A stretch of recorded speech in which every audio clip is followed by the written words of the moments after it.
The year 2157 started like any other year for humanity, but it would end with the entire human race being thrown into the darkest corners of space. Nobody saw it coming, not even the smartest scientists on Earth. It all began when strange ships appeared in Earth's sky one Tuesday morning. These weren't like anything humans had ever seen before. They were massive, gleaming vessels that seemed to bend light around them. The ships belonged to something called the Galactic Consortium, a group of alien species that had been watching Earth for decades. At first, everything seemed amazing. The aliens were friendly, offering to share their technology and invite humanity to join their galactic community. Admiral Zhou, Earth's top military commander, was chosen to represent humanity in the first meetings. The aliens were impressed by human curiosity and our ability to learn quickly. But this is where things started to go wrong. Within just 6 months, humans had taken alien technology and improved it in ways that shocked everyone. Dr. Yuna, a brilliant scientist, figured out how to make alien computers run 10 times faster. Human engineers were building better spaceships than species who had been flying between stars for thousands of years. Captain Minho led the first human exploration missions to nearby planets and discovered 3 new forms of life that even the aliens had missed. The alien leaders started getting nervous. In their experience, most species took centuries to understand basic space travel. Humans were mastering advanced technology in months. They called emergency meetings in their grand council chambers, whispering about the human problem. The Veltar Empire, a proud species that had ruled large parts of the galaxy for millennia, felt threatened. Their emperor watched as human innovations made their own technology look outdated.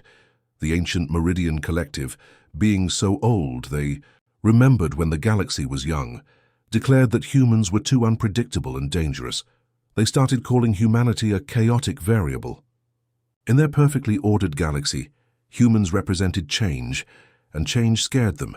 These aliens had lived in the same way for thousands of years, following the same rules, using the same technology. Humans broke all their patterns. The Alien Council held secret meetings without any human representatives. They needed a reason to get rid of humanity, something that would make other species agree with their decision. So they created one. The aliens planted evidence that humans were secretly developing artificial intelligence weapons, which were forbidden by galactic law. They staged fake attacks on alien research stations and blamed human scientists. Dr. Yuna protested, showing proof that humans had never worked on such weapons, but nobody listened. The trial was a joke.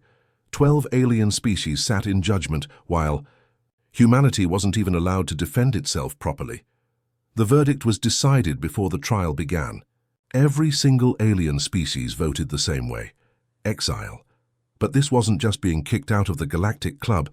The aliens were sending humanity to the unknown sectors, the most dangerous part of space, where even the bravest alien explorers never returned. It was essentially a death sentence disguised as mercy. Admiral Zhou had just 48 hours to evacuate 12 billion people from Earth and all human colonies. The logistics were impossible, but humans worked together like never before. Captain Minho organized the largest fleet in human history, converting cargo ships, passenger liners, and even old mining vessels into refugee transports. Dr. Yuna worked frantically to download every piece of human knowledge into portable drives. Libraries, universities, research centers, art galleries, music collections, everything that made humanity human had to fit into computer storage. She barely slept for 2 days straight, knowing that human civilization depended on saving this information. The quantum gate that would transport humanity into exile was a massive ring of energy that could only be used once. The aliens made sure of that. There would be no coming back. As the last human ships passed through the gate, Admiral Zhou stood on the bridge of his flagship, watching Earth disappear forever. The beautiful blue planet that had been humanity's home for millions of years was now just a memory. Behind them, alien ships destroyed every human structure in space, erasing evidence that humanity had ever existed. 12 billion humans found themselves in the coldest, darkest, most dangerous part of the galaxy. With only their ships, their knowledge and their determination to survive. The aliens expected them to die quietly in the cosmic wilderness. They had no idea what they had just unleashed.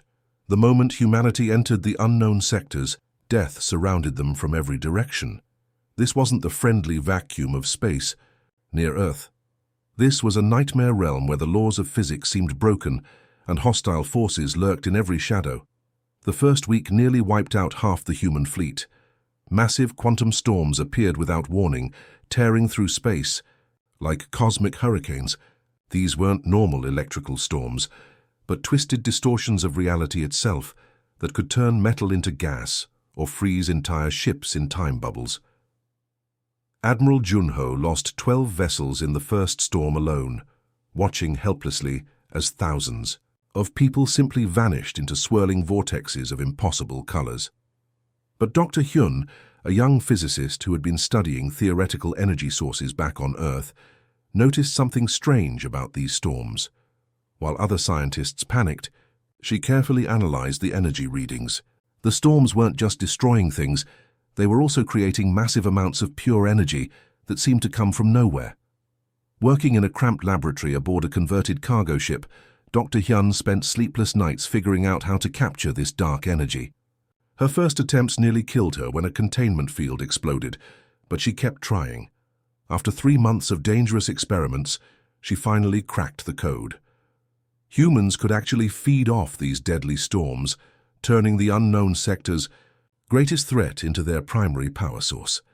Meanwhile, Commander Zhou was dealing with an even bigger problem. 12 billion people needed somewhere to live, but there were no habitable planets in this forsaken region. The unknown sectors were filled with rogue planets, dead worlds that had been torn from their solar systems and now drifted alone through the darkness. These planets were hellish places. Some were frozen solid with surface temperatures that could instantly kill any living thing. Others were scorched wastelands or covered in toxic atmospheres. But Commander Zhou realized something that changed everything. Humans didn't need to live on the surface. Using mining equipment from the refugee fleet, Zhou began hollowing out entire asteroids and small moons. Her teams worked around the clock, creating underground cities deep within these floating rocks. The first colony, built inside a massive asteroid, housed 50,000 people in interconnected tunnels and caverns. Within a year, dozens of these hidden colonies dotted the unknown sectors. But the real surprise came when humanity wasn't alone out here. The Forgotten Ones had been waiting in the darkness for thousands of years. These were ancient alien species that had been exiled long before humanity even discovered fire. Some had been cast out for asking too many questions, others for refusing to follow galactic laws, and a few for crimes so old that nobody remembered what they had done. The Kithara were crystalline beings who could survive in the vacuum of space, exiled for their ability to see through time. The wandering Vash were nomadic creatures who lived in ships made of living metal, banished for refusing to settle on planets like civilized species. The Nethys were energy beings who had been thrown out for their habit of possessing other life forms. At first, these meetings were tense. The Forgotten Ones had learned not to trust anyone, especially newcomers who might be spies from the Galactic Consortium. But desperation makes strange allies. The Kithara shared their knowledge of navigating through time distortions. The Vash taught humans how to grow living metal that could repair itself. The Nethys showed them how to merge consciousness with technology. Engineer Zhou took these alien technologies and combined them with human innovation in ways nobody expected. He designed habitats that were actually alive, massive organic structures that could adapt to any environment. These living cities could phase between dimensions when threatened, literally disappearing from normal space until danger passed. The breakthrough came when Zhou realized that these habitats could reproduce. Like living creatures, they could grow, evolve, and create copies of themselves. Soon, humanity had hundreds of these adaptive colonies spreading throughout the unknown sectors, each one learning and improving from the experiences of the others. Scientist Nari made an even more incredible discovery. The dark matter that filled this region of space wasn't empty nothingness. It was actually alive in a way that no one understood. This dark matter existed partially outside normal reality, which explained why, It was invisible to most detection methods. Through careful experimentation, Nari learned to communicate with these dark matter entities. They weren't hostile, just curious about these strange new visitors to their realm. When she finally established contact, she discovered that these beings had been lonely for millions of years, existing in a dimension where almost nothing else could survive. The partnership that developed changed humanity forever. These dark matter entities could share their consciousness with humans, allowing people to exist partially outside normal space and time. Humans began developing abilities that seemed impossible, walking through solid walls, seeing across vast distances, sensing danger before it happened. Children born in the unknown sectors were different from their parents. They adapted to the strange environment in ways that amazed everyone. Some could naturally phase between dimensions. Others could communicate directly with the living habitats, and a few seemed to understand the dark matter entities instinctively. 50 years after their exile, humanity had become something entirely new. They were no longer the same species that had been thrown out of the galaxy. The unknown sectors had forged them into something stronger, stranger, and more capable than anyone could have imagined. The galaxy that had exiled them had no idea what was growing in the darkness. 100 years had passed since humanity's exile, and the species that emerged from the unknown sectors was beyond anything the galaxy could have imagined. What started as 12 billion desperate refugees had grown into something that defied every rule of civilization the aliens thought they understood. President Hana stood in her office, but calling it an office didn't do it justice. The presidential palace existed in 7 dimensions simultaneously, its walls shifting between solid matter and pure energy depending on the needs of the moment. From her window, she could see the capital city of New Terra stretching out in impossible directions, its spires reaching into folded space where distance had no meaning. This wasn't just a city, it was a living organism that breathed with the rhythm of dark matter currents. Buildings grew and evolved based on the needs of their inhabitants. Streets rearranged themselves to optimize traffic flow. The entire metropolis could phase out of normal reality in seconds if threatened, becoming nothing more than a whisper in the cosmic wind. Hana herself was no longer entirely human in the old sense. Like all humans born in the unknown sectors, she existed partially in multiple dimensions. Her consciousness could split between her physical body and the dark matter realm, allowing her to govern an empire that spanned thousands of star systems, while sitting in a single room. When she needed to address citizens on distant worlds, her presence simply appeared there, as real as if she had traveled across the galaxy. Admiral Zhou commanded a fleet that would have been called impossible by the galaxy's greatest military minds. Her ships weren't built, they were grown. Each vessel started as a seed containing human DNA mixed with dark matter essence and crystalline technology learned from the Forgotten Ones. Over months, these seeds developed into massive warships that could think, feel, and make their own tactical decisions. The flagship of Ty's fleet, the Wandering Phoenix, had been alive for 30 years. It remembered every battle, learned from every encounter, and had developed its own personality. The ship could split itself into dozens of smaller vessels when needed, or merge with other ships to create something even more powerful. Its hull was made of living metal that could adapt to any weapon, becoming harder when hit with kinetic projectiles, or becoming energy resistant when struck by laser fire. But the most incredible thing about Ty's fleet was its ability to exist in multiple locations at once. Using techniques learned from the dark matter entities, her ships could be fighting a battle in one star system, while simultaneously exploring ancient ruins in another. The concept of linear time and single location had become meaningless to human technology. Architect Day had revolutionized the very concept of cities and habitats. Her creations weren't just places where people lived, they were extensions of human consciousness itself. Each city she designed was connected to every other through the dark matter network, creating a civilization where distance was irrelevant. Her masterpiece was the floating gardens of Kepler Station, a city-sized habitat that drifted between dimensions, like a ghost. From the outside it appeared to be an ordinary asteroid, but step through one of Day's dimensional gates, and you'd find yourself in a paradise of impossible architecture where waterfalls flowed upward and forests grew in spirals through folded space. The entire city could house 10 million people, but it occupied the same physical space as a small moon. Day had learned to fold space so efficiently that her cities existed in pockets of compressed reality, bigger on the inside than the outside, by factors that broke mathematical understanding. Ray's mobile habitats took this concept even further. Her designs weren't tied to any location at all.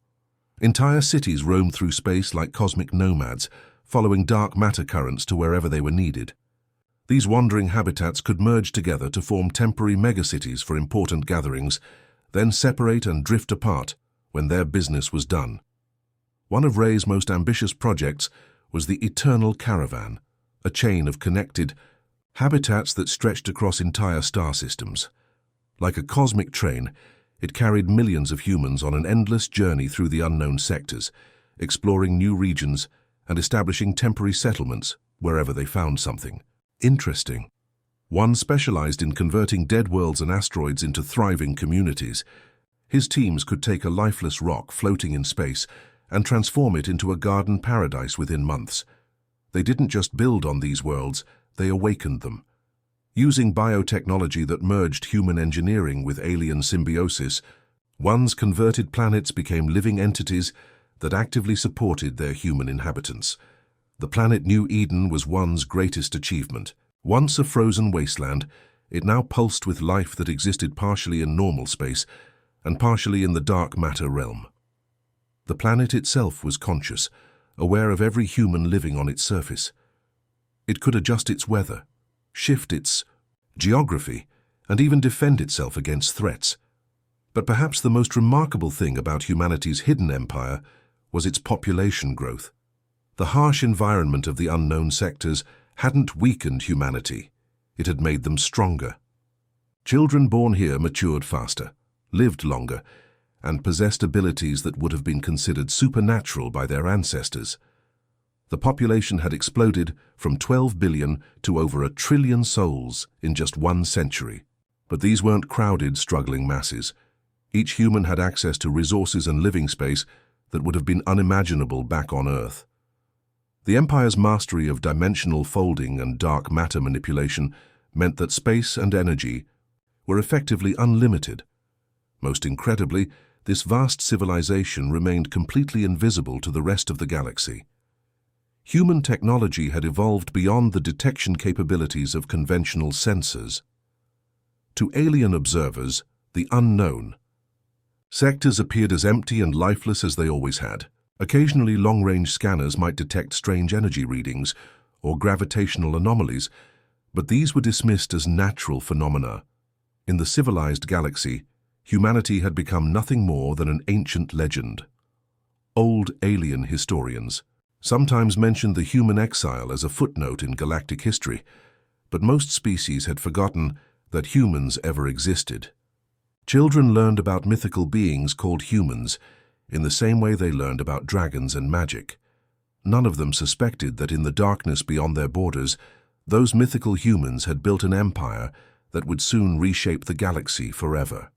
The message that changed everything arrived on a Tuesday morning, carried by one of humanity's deep space monitoring stations that drifted at the edge of known space. The automated sensors had been listening to alien communications for decades, but this transmission was different. It spoke of war, rebellion, and the collapse of the very civilization that had once cast humanity into exile. Admiral Zhou received the report in her command center aboard the stealth vessel Shadow Walker. For 70 years, she had been humanity's eyes and ears, maintaining a careful watch on the galaxy that had rejected them. But the intercepts her team was analyzing painted a picture of chaos that even she found hard to believe. The decision to investigate wasn't made lightly. President Hana called an emergency session of the Human Council, representatives from thousands of colonies, gathering through dimensional links that connected their scattered empire. The debate raged for hours. Some argued that humanity should remain hidden, safe in their shadow realm. Others insisted they needed to know what was happening in the galaxy that might one day threaten their secret empire. Bo volunteered to lead the reconnaissance mission personally. She had been born in the unknown sectors and possessed abilities that made her perfect for covert operations. Like many humans of her generation, she could partially phase between dimensions, making her nearly invisible to conventional detection methods. Her ship, the Shadow Walker, had been designed specifically for these kinds of missions, built from living metal that could adapt its appearance and energy signature to match any environment. The journey back to civilized space felt strange for Bo and her crew. Most of them had never seen the galaxy their grandparents had been exiled from. As they approached the border regions, they were shocked by what they found. The neat, orderly space lanes their ancestors remembered had become militarized zones bristling with weapons platforms and patrol fleets. Their first stop was the former trade hub of Nexus Station, once a symbol of galactic cooperation where dozens of species conducted peaceful business. Bo's team watched in horror as they witnessed Veltar warships forcing alien merchants to hand over their cargo at gunpoint. The proud empire that had helped exile humanity had become something monstrous. Intelligence. Officer Sewer had the grim task of infiltrating alien networks to gather information. Using technology that allowed her consciousness to merge with computer systems, she dove deep into Galactic Consortium databases. What she discovered was worse than anyone had imagined. The Veltar Empire, under the rule of Emperor Corvex, had abandoned all pretense of being partners in the Galactic Consortium. Instead, they had declared themselves the rightful rulers of the galaxy. Species that had once been allies were now subjects, forced to provide tribute and slave labor to feed the Veltar war machine. Entire worlds had been strip-mined to build, massive fleets that enforced Veltar dominance. But the tyranny of the Veltar wasn't the only crisis tearing the galaxy apart.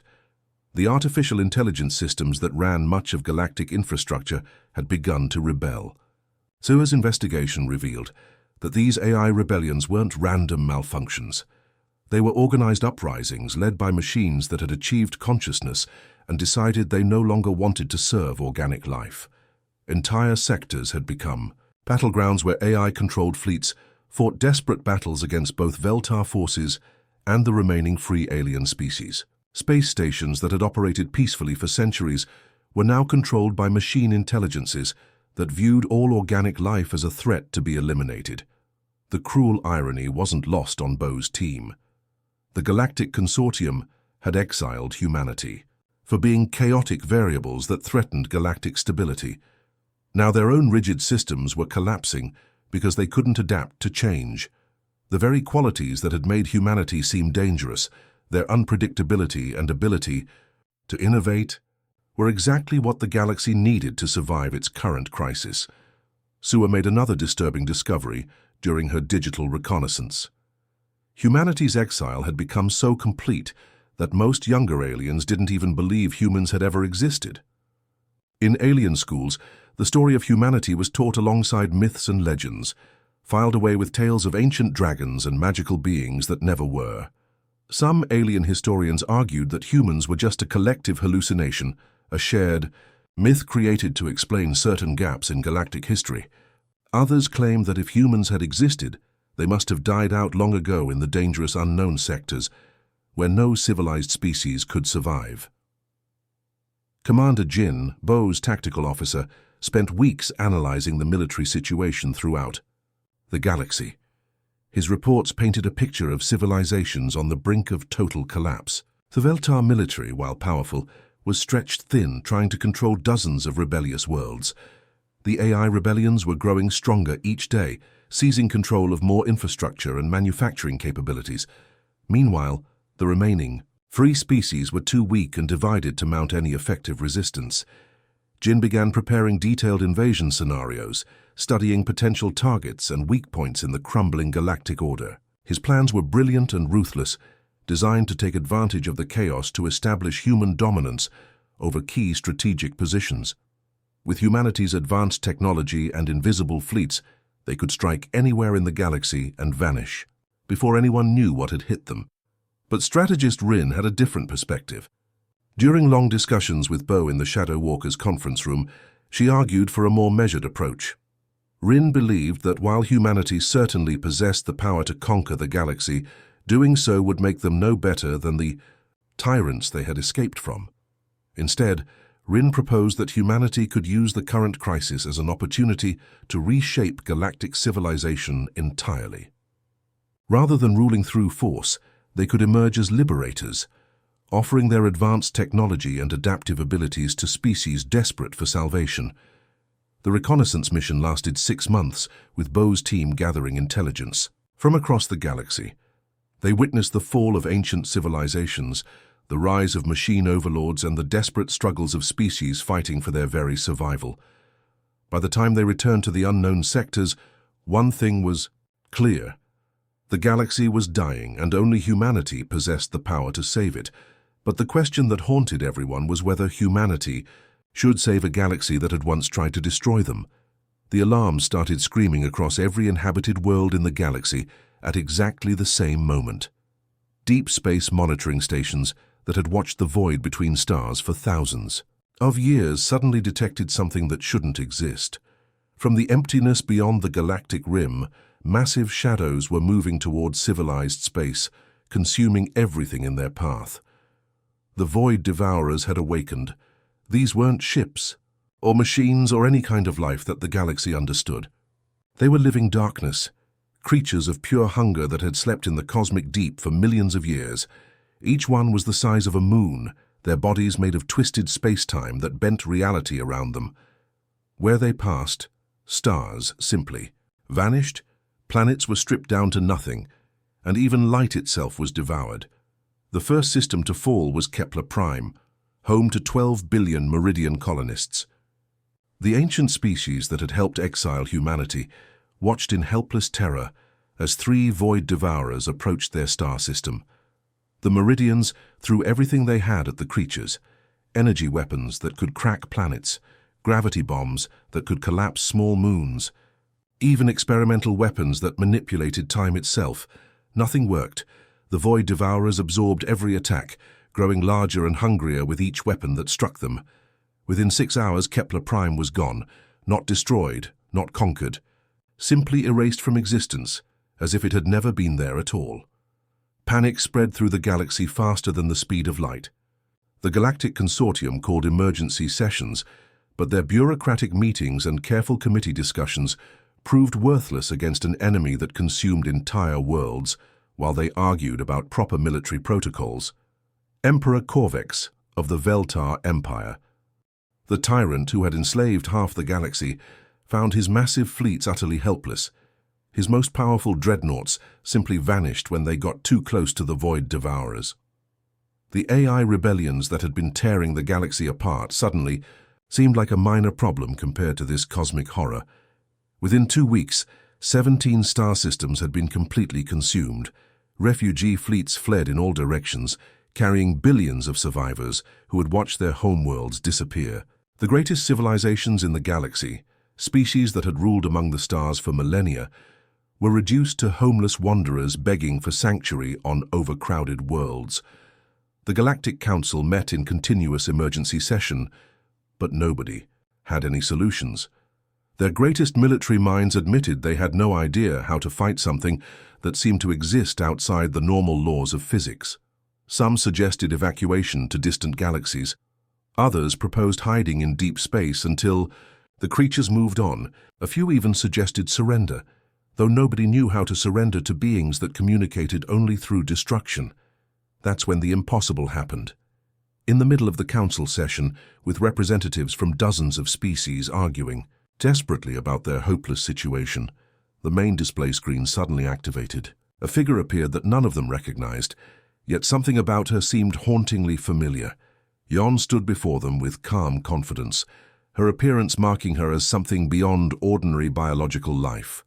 Her skin held a subtle shimmer that suggested existence in multiple dimensions, and her eyes seemed to see through space and time itself. When she spoke, her voice carried harmonics that resonated through frequencies most species couldn't even hear. "Greetings, Galactic Council," she said with a slight smile. "My name is Yeon, Prime Speaker for Humanity. We've been monitoring your situation with the Void Devourers, and we've come to help. The silence that followed was deafening. Several council members looked confused, while others seemed to be struggling with half-remembered historical records. Finally, an elderly Meridian delegate spoke up with a trembling voice. Humanity. But that's just a legend. Humans were exiled over a century ago. They couldn't have survived in the unknown sectors. Yon's smile widened. Not only did we survive, but your exile was the greatest gift you could have given us. While you remained comfortable in your stagnant civilization, we were forced to evolve, to adapt, to become something far beyond what we once were. Before anyone could respond, the Council's sensors detected massive energy signatures appearing throughout the galaxy. Ships materialized from nowhere, vessels that seemed to shift between dimensions and defied every law of physics the aliens thought they understood. Fleet Admiral Kai commanded the lead battle group, his flagship Quantum Phoenix appearing directly between the Void Devourers and the planet Sanctuary, where millions of refugees had gathered. The ship didn't look like it was built by any known technology. Its hull seemed to flow like liquid metal, constantly changing shape and configuration based on the tactical situation. The battle that followed redefined warfare for every species watching. Human vessels didn't attack the Void Devourers with conventional weapons. Instead, they seemed to dance around the cosmic predators, their ships phasing in and out of normal space-time. When Kai's fleet finally engaged, they used techniques that looked more like magic than science. Some human ships split into dozens of smaller vessels that attacked from multiple dimensions simultaneously. Others merged with the dark matter that filled space, becoming living extensions of reality itself. The most incredible sight was watching human vessels actually enter the bodies of the Void Devourers, not to be consumed, but to fight them from. Within their own twisted space-time, the creatures that had effortlessly devoured entire star systems found themselves confused and overwhelmed. The humans weren't just fighting them, they were speaking their language, existing on the same impossible level of reality. For the first time in millions of years, the Void Devourers encountered something they couldn't simply consume. One by one, the cosmic predators began to retreat, not destroyed, but convinced to return to their slumber in the deep void. The humans didn't kill them because they understood that the Void Devourers were part of the cosmic balance, ancient guardians that prevented the universe from becoming too static and comfortable. As the immediate threat passed, Yeon addressed the stunned Galactic Council once more. Your exile taught us that survival requires change, adaptation, and the courage to become something new. You feared us as chaotic variables, but chaos is what keeps the universe alive and growing. She gestured to displays showing human colonies throughout the unknown sectors, cities that existed in folded space, fleets that could be in multiple places at once, and populations that had grown beyond anything the galaxy thought possible. We return not as conquerors seeking revenge, but as the guardians you never knew you needed. The universe is vast and full of wonders and terrors beyond your imagination. You've spent so long trying to maintain order that you forgot how to handle change. We learned to embrace it. The galaxy that had once cast out humanity as dangerous variables now realized the terrible irony. In trying to eliminate chaos, they had made themselves weak and vulnerable. The species they had exiled for being unpredictable had become their salvation, evolved into beings capable of protecting the galaxy from threats that conventional civilization couldn't even comprehend. Humanity had returned, not as the refugees who had been cast into darkness, but as the light that would guide the galaxy into an uncertain but hopeful future.